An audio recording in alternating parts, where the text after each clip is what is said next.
to schools now and how to keep children in the classroom and not at home. With the continuing uncertainty over Omicron, the government is to provide 7,000 air purifiers to help with ventilation. But teaching experts say that's not enough, and in the colder winter months, opening windows is impractical. Here's John Ironmonger. Airflow is the enemy of coronavirus, especially in intimate settings like classrooms where infection can take hold. And at Pinchmill Primary in Felmersham, the pupils are getting used to having plenty of fresh air. No one gets COVID, I guess. Clears the whole classroom.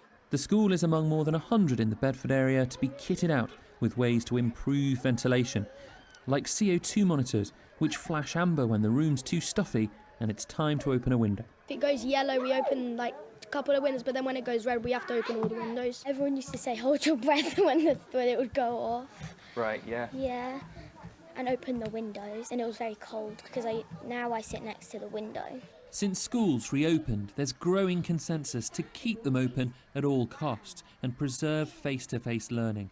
Purifiers, which remove airborne contamination, are helping to do just that.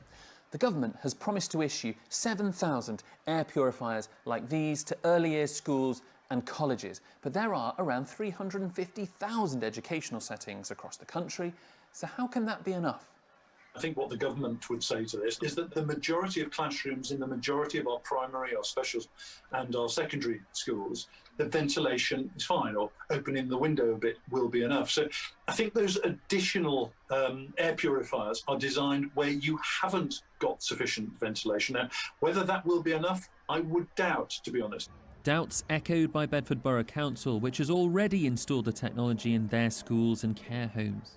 I think there's growing evidence that these air filtration systems work. They've been used very effectively in hospitals. I think Addenbrooke's Hospital did a very good study on this and have been using them with great effect. So we're very behind the curve nationally, but in Bedford Borough, I think we got ahead of the curve and made sure that our schools had that protection sooner. The new protections are welcome here, but the head looks forward to the day when fewer are necessary. We're constantly looking forward to a time when we can get back to more normal situation, and the thing for me is that we're still keeping children separated in school, and I just want us to be a whole school again.